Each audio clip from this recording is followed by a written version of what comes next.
How do you know when you're someone notable? When does it become clear that in some form, you will have a legacy?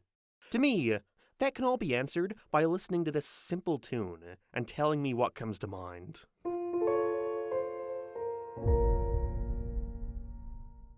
Not too long ago, I found myself going down a YouTube rabbit hole, just clicking on random videos and seeing where it would take me, watching obscure animations with only a couple hundred views, and then going through their featured channels to find anything interesting.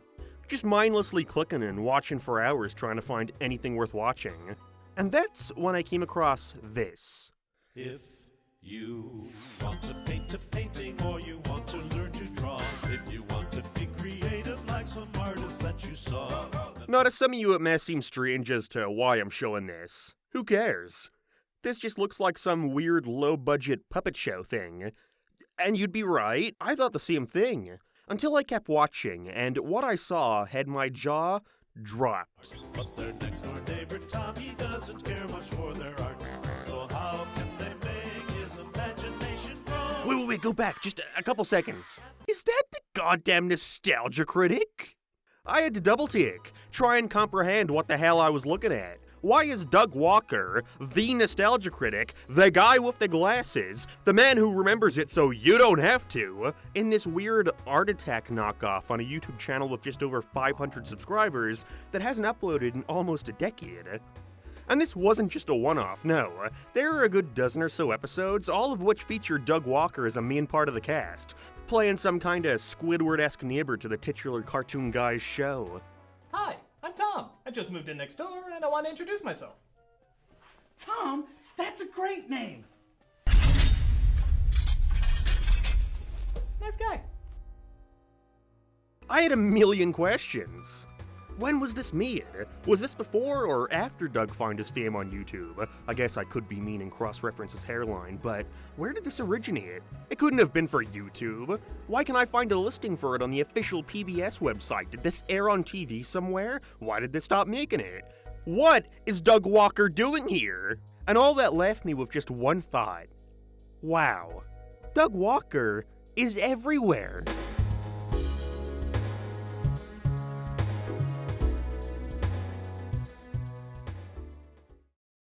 It's hard sometimes to comprehend just how much content there is to watch on YouTube, from every corner of the earth, from every culture, from every genre imaginable.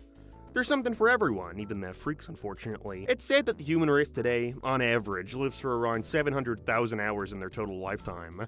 That many hours of video is uploaded to YouTube in just over a day. It is impossible to watch even 1/1000th of everything uploaded to the site, there's just that much. But really, it's not hard to see why. What started as a way for a guy to get easy access to a boobie quickly expanded to become one of the most visited websites on the entire internet, second only to Google, who, went on to buy YouTube only 18 months after its conception. With the website's increased success, it wasn't long before YouTube began to reward and encourage its users to upload more to the site by offering money in exchange for every view their video receives. And while initially only available to a very select amount of creators, it wasn't long before this opportunity was given to everyone who created content for the site. And then they made it exclusive again, but that's neither here nor there. This was monumental for YouTube, especially when it came to keeping up with its competitors, of which there were quite a few, such as Blip TV and Dailymotion, both of which got their start not long after YouTube launched. While acting as if either one of those sites ever had a chance against YouTube is laughable nowadays, back then it wasn't so cut and dry, especially since it was still common for most creators to also have their own website where they would also host their own videos and make money directly from selling advertising. With the site only further increasing its monthly visitors, it wasn't long before YouTube went from a fun place to upload goofy skits where you and your friend lip-sync to Pokemon music, to a place where you get paid to upload goofy skits where you and your friend lip-sync to Pokemon music, and then you can sell a t-shirt of it on the side. With the prospect of making money now on the table, and folks getting more accustomed to creating content, we also saw the quality of these videos begin to increase. Sure, it couldn't rival the kind of quality seen from television at the time, but there was a certain homemade amateur charm that allured viewers to the site. On a place like YouTube, the most minor of improvements could be seen as monumental, and signified a level of quality and effort that would set you apart from the rest of the site. Like, despite it being almost mandatory nowadays, I cannot tell you how much it blew my mind to see people start using capture cards to record gameplay, instead of simply propping their cameras up to the TV and hoping for the best. Feels like a lifetime ago compared to today, where scripted, highly edited, multi-hour-long video essays have become the norm. Sorry. But to be fair, this is how I got my start. I got Small Resurrection here, and this is Smash Brothers for the Nintendo 3DS. I am propping my 3DS up, recording myself playing Smash Brothers with my iPad propped up against a book in front of me, and then I'm screen recording the footage on my iPad while narrating over top of my gameplay after the fact. I went through such an insane amount of effort for a video that came out this horrible. But I was chasing the dream, you know? Like tens of millions of others around the world, in just a few short years, YouTube went from something purely for fun to a viable career. Now that's not to say getting to that point is easy, however. If any of you have tried uploading to the site, you would know just how incredibly hard it is to break out in success. For every million users uploading to the site, there's maybe one who sees some kind of compensation for it. I oftentimes find myself thinking of the sea of people who never took off. The people who would put all their hopes and dreams into becoming a content creator, but for whatever reason it just never happened. It's gotta be a little soul-crushing. Hard not to feel as if you've just been rejected in some way, that whatever you had to do or say wasn't enough. No matter how high the production value, no matter how insightful the points being made, there is still such a huge chance that your channel will never get off the ground because of how large the pool of content has gotten, now more than ever. And then, I think back to when YouTube started, where all it took to get big was this. This is the shit! So it starts off like that copter was taken down years ago. And then they're like, get out of the copter or we'll shoot. And then he's like, wow! That's a transformer, you know, it's so cool! This is the first video of a series called The Nostalgia Critic. Not that you needed me to tell you that. Created by one Doug Walker. Now, Doug had already seen success on YouTube previously for his 5-second movie shorts, where he'd, I think you get the idea.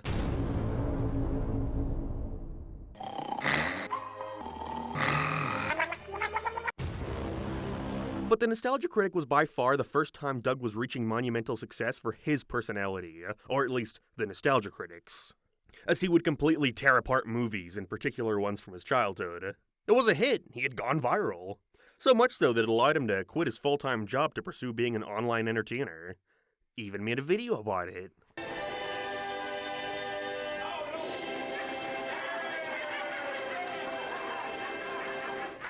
While it may seem silly to say nowadays, there's no denying the influence Doug Walker and the Nostalgia Critic had on the growing genre of internet reviewers. Doug had just done for amateur movie reviews what AVGN had done for video game reviews just a few years prior. And while certainly not the first to do so, it's hard to deny that Doug without a doubt had the most influence on the genre, more than anyone else from the time. So much so that he spawned an immediate flurry of imitators, all trying to copy Doug's formula to reach similar levels of success. And while some would get met with floods of comments lambasting them for ripping off the poor old NC, there were others who managed to inject their own unique personality into their videos, using the format popularized by Doug as a jumping ground for their own career.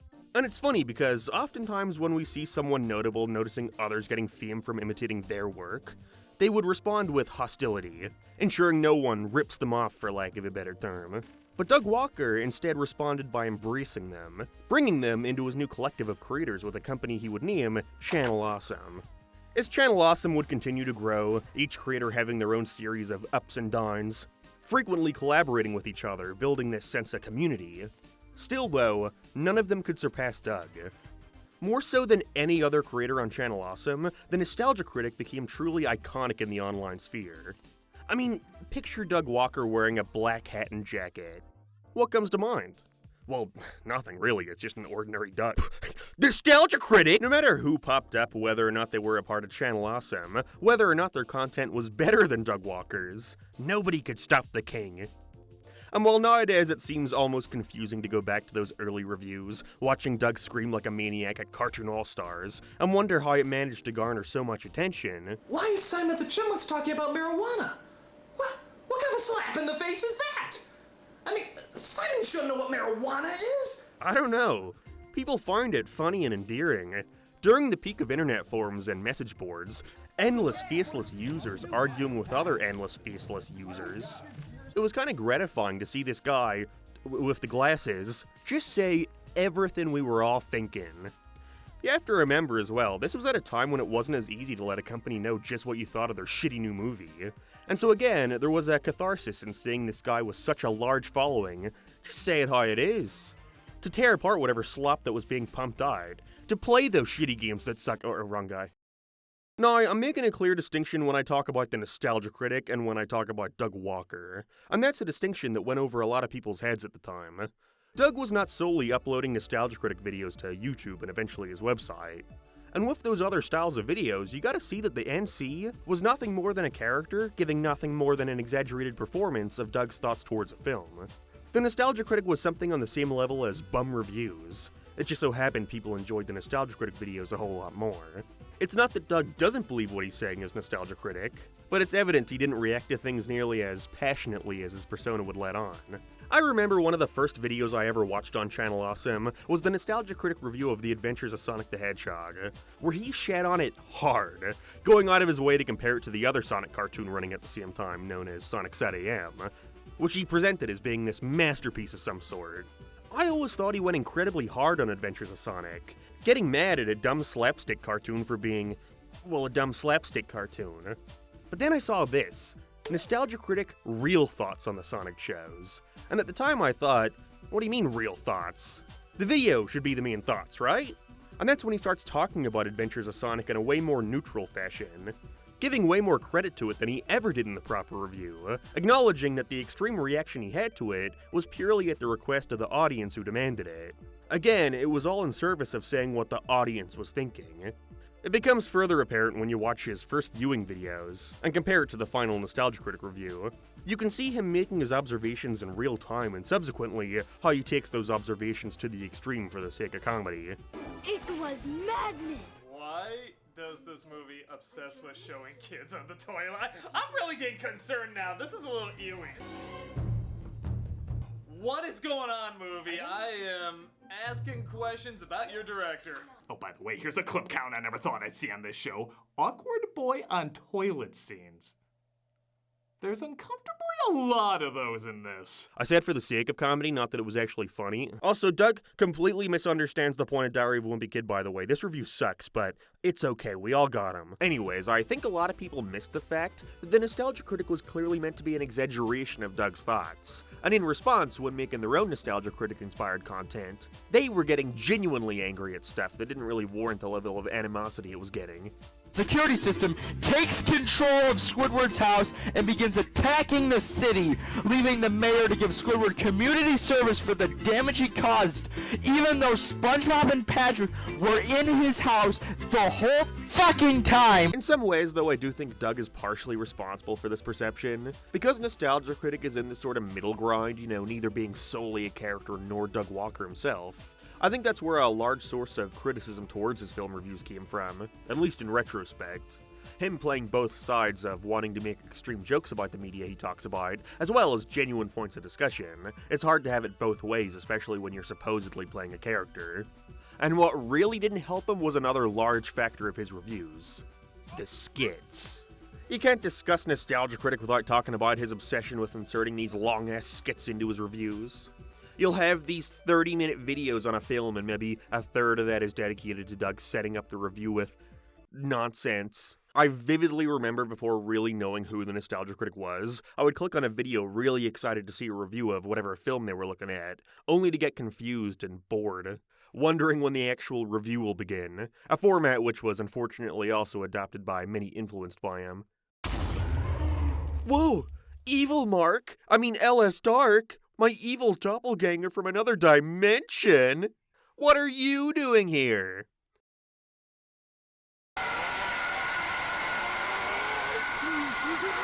Really though, it made complete sense as to why Doug was inserting these. His goal wasn't really to be an angry YouTube reviewer. He had dreams himself of being a filmmaker, to make his own movies that we can remember so he doesn't have to.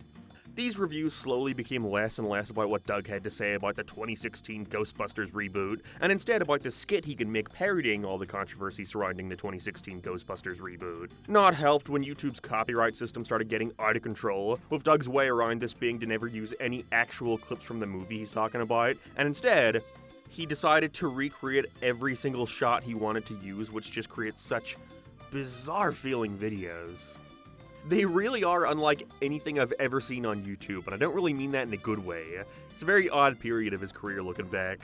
So let's get this podcast with sketches started. I assume you want to talk about my impact on R-rated comic book movies, box office growth, and groundbreaking fourth wall humor in the same sentence? Well... Not so fast, dumb devil. You're the Lion King. Everybody's Kimba the White Lion. Don't want to say cringe, so I won't say anything at all. I think another element of this had to do with Doug buying into his own hype.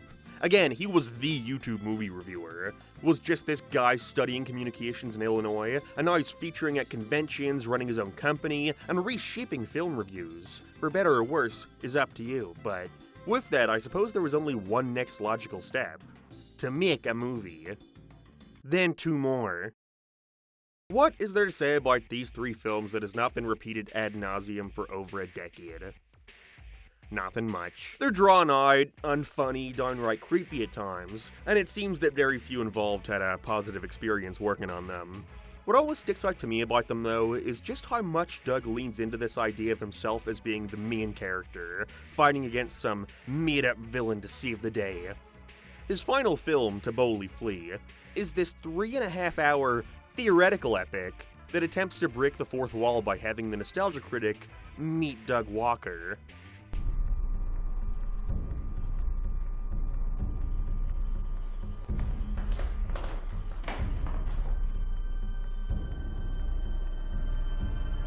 Oh my god. I'm sure to some 14-year-old, this was the most mind-blowing shit of all time. You were a character that I created for an online media show. I don't mean to brag, but it was a pretty big hit.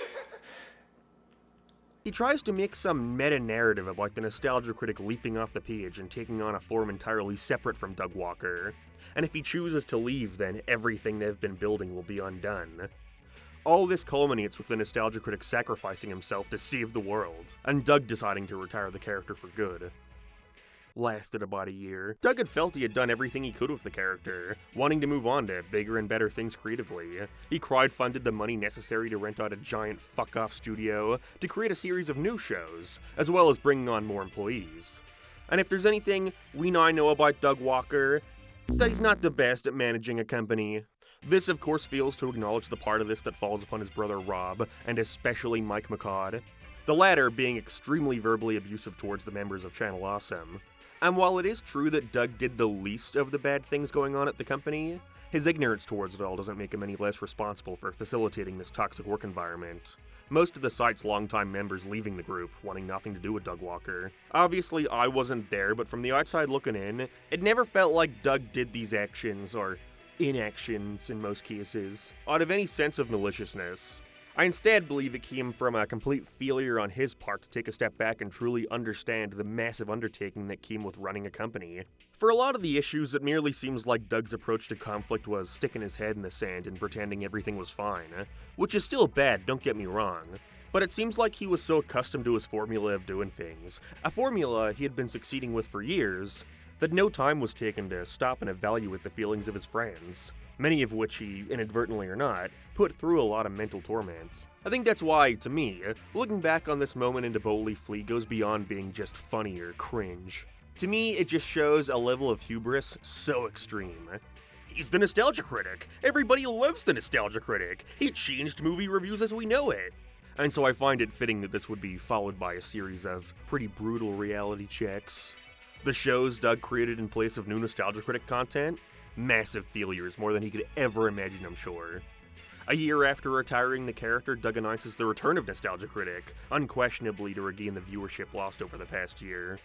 Now he wants to review anything, no longer restricting himself under the expectations that come with a name like Nostalgia Critic. If he wants to review Boss Baby, he's gonna review Boss Baby. He's gonna review films he'd never seen before, review films he otherwise would have no interest in seeing.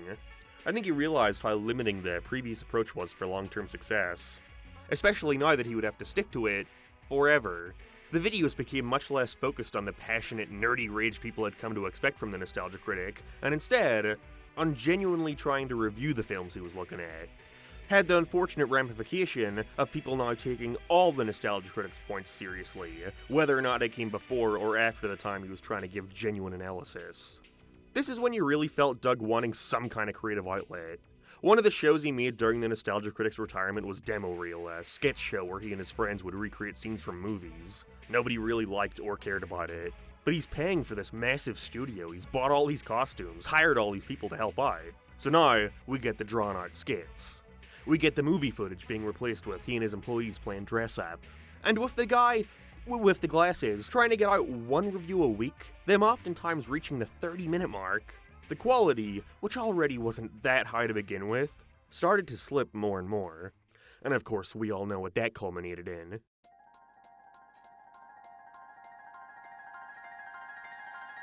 It's hard to believe that Nostalgia Critic's The Wall is almost 6 years old.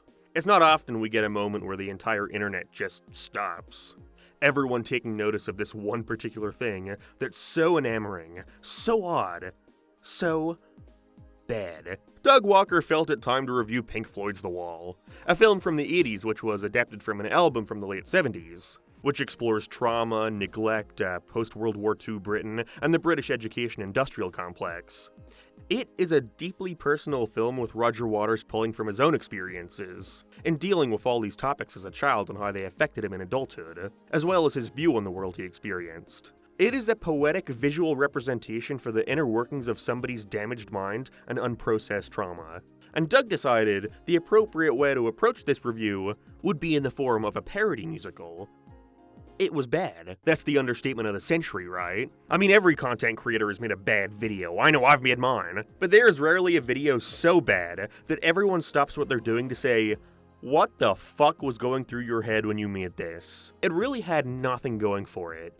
Doug showed a complete lack of understanding for the complexities of these topics, and how they were presented to the audience through multimedia visual representations. The thought that went into how the concept album would be translated into an entirely different medium and all the intention behind the songs featured. And what was so intriguing about it is that you don't get the idea that this video was rushed. It's a 40-minute review with a ton of songs that had to be written, skits that had to be filmed, an album that had to be put together, art to be made for it, you had to get the lead singer of Slipknot and his son into film, all for a movie you didn't even really care about, where your level of analysis was able to be summed up in 10 seconds.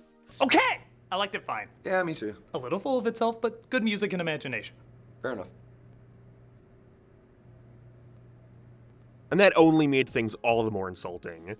You know, you've put so much effort into this video. Into the effects, the green screening, animating an entire sequence of Doug meeting a series of creepy furries. All this effort that could have instead been put into actually trying to understand the movie that you're talking about.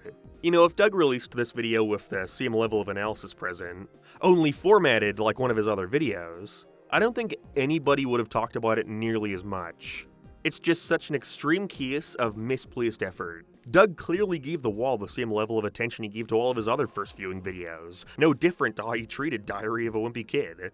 He watched it once, talked over half of it, and just kinda wrote down observations. And then from there, he started writing exaggerated joke songs about these observations, not understanding how completely dismissive he's being to the work he's talking about. The song Comfortably Numb is a turning point for the character Pink, showing his disassociation from himself through drug use, almost overdosing, his unprocessed trauma bleeding into his interactions with the world around him, leading into a song about how he views himself as some sort of fascist to his own audience, whom he shows a great deal of resentment for. Doug chose to take this song and use it as an opportunity to call the movie boring, that there's too many slow songs, and that people who like it are only pretending to be deep, with him choosing to reject that and become comfortably dumb. I'm like Jesus! I'm Jesus! Feel sorry for me! I'm Jesus! All of these songs he then sold on an album, ending with him singing the theme tune for SpongeBob SquarePants. Everyone's fucking talked about how bad this video is, but what really matters to me is the aftermath of this video's release. Like I said, everybody was talking about this video. Multi-hour-long video essays were made on this review, and even more so about Doug as a person. His history of reviewing, how he handled his role at Channel Awesome, and his ignorance towards the issues going on at the company. Much like The Wall, Doug's ego was torn down. He had become a joke, a living meme, even more so than he already was at the very least. everybody from every corner of the internet was completely shitting on Doug, laughing at him for possibly thinking this was a good idea. What do you do in this situation, when you've put out something so universally disliked by the entire internet? Well, Doug had 3 main roads to go down from here, all of which having the potential to completely alter the course of his status going forward. 1. Defend the video. Doug could double down, explain why his The Wall review was actually good, that it took a lot of effort, that it came from a good place, that everybody is overreacting and just looking for a reason to hate on him. Which, as we all know, by a law of the internet, would only increase the mockery tenfold. 2. Ignore the video. Doug could recognize the video didn't hit the mark he wanted it to, and quietly pretend as if it didn't exist. This was probably the safest option he could have chosen. He would have simply continued to upload his weekly reviews, people eventually forgetting the Wall review ever existed, other than every now and then when he gets the comment, "Hey, aren't you the guy who made that shitty-ass The Wall review? LOL." But instead, Doug chose option 3, to embrace the video. Any publicity is good publicity. And from this point on, I noticed a shift in Doug's demeanor towards those who had made fun of him. Whether or not he felt this way before, Doug chose to now directly acknowledge those who had been openly mocking him for years. And his reaction shocked a lot of people. Sense of sense of humor about it, man. You know, you're... Oh, and how hypocritical would it be if I'm like, look at this person who doesn't appreciate my art when I literally make a living mocking people's art? Like, how hypocritical would that be? This could have backfired completely. His fans could have gotten upset at him for not standing up for himself. I'm sure for some it can be embarrassing to openly be a fan of someone who doesn't even show respect for themselves. People could have found it pandering to suddenly act in on the joke, seeing it as some kind of attempt to kill the meme. But none of that happened. Instead, a majority of people saw this reaction to his status and said, "Wow, Doug Walker's a good sport." I feel like this, in turn, has completely shifted how most folks look at Doug Walker, at least compared to how his reputation was 5 years ago. You know, I started writing this video because I saw somebody post a video essay about one of Doug's non-Nostalgia Critic projects. I started this video a couple months ago and forgot about it for ages, so I don't think there's any point in mentioning what that video was. I also didn't even bother watching the video, so what I'm about to say means nothing in the actual quality of the video in question, but when it was released, I was stunned to see a large group of people come out to question the point in even talking about Doug's non-Nostalgia Critic work anymore. That this stuff was made over a decade ago. That a million videos have already been made about the subject. Everything there is to say has already been said, who cares? That Doug has clearly moved on from that period of his career. And whether or not you think it's right to restrict the content someone is able to make based off something as arbitrary as there's too many videos on this, I don't think that really matters, because I was mainly stunned at the fact that 5 years ago, this would have had the exact opposite reaction. Most people would have jumped for joy to see one of Doug's projects get ripped apart for the millionth time. Oh boy, I can't wait to see another person point out how the Channel Awesome movies were self-indulgent and cringy. It never gets old. I can't wait to see another person chastise Doug Walker for not understanding The Wall. But now, instead, people are kinda over it. You know, I see some look back on those old Channel Awesome movies with fondness. Those who were younger when they were released and did see them as some kind of epics. People who were openly nostalgic for an era of the internet where folks did get excited at the thought of watching a movie where a bunch of 30-year-old men who review children's media run around a field pretending to have an awesome battle. People now celebrating him getting to make a cameo on a television series. There's something kind of reassuring that, no matter what happens, you can always expect your weekly dose of Nostalgia Critic, frozen in time, uploading the same videos he's been uploading for almost 20 years. You know, it's not like he's done anything different with his content in the past 10 years. He's still just posting weekly reviews about whatever movie he decided on, most of which he probably doesn't give two shits about. But I think people in recent times have become a lot more lenient towards him. By the way, I tried reaching out to Doug Walker to ask why he was in this random PBS show, but I never got a response. Kinda mad about that. When it comes to separating the different eras of The Simpsons, fans used to boil it down to 2 different points in time. The Golden Era, and everything after that, is Zombie Simpsons. The later episodes suck. It should have ended a decade ago. What's even the point in continuing it? But then, after some time has passed, the show continues to go on and on and on. And then something happens. People start to appreciate some of what the show does now. Maybe it's not the same or as good as we remember, but that doesn't mean it doesn't deserve to continue. Doug Walker is in the season 30 of The Simpsons point of his career. We've had our zombie Doug era. Now we're entering the Doug acceptance era. The way I look at it is, The Simpsons could continue for another 10 seasons, and every single one of those episodes could be the worst, most downright dogshit episodes of the entire series. But no matter how many bad episodes there will be in the future, that cannot and will not ever be able to erase the impact the show had when it started. And that is exactly how I feel towards the Nostalgia Critic. And while it may seem dumb to compare the biggest animated show of all time to the Nostalgia Critic, I think the point stands. No matter what Doug puts out now, he could release a The Wall tier video every week until the day he quits. But to me, that will never be able to take away from the impact he has had on the internet. Sure, people will always reminisce about the good old days, but, like it or not, the Nostalgia Critic can go on forever. The Nostalgia Critic is timeless. As long as there are new movies releasing, he will always be there, remembering them. So we don't have to. Maybe that stance seems rather complacent, and that's fair if you think that. I also think it's fair to not give Doug a pass based off his complacency with the mistreatment of his fellow Channel Awesome members. But I don't think there's any denying that YouTube, in some form, would look a whole lot different without the influence of Doug Walker. And so, in my opinion, I think Doug has earned the right to rest on his laurels, endlessly reviewing children's movies for the rest of his life. I mean, he's already done the hard part. He's already cemented his legacy.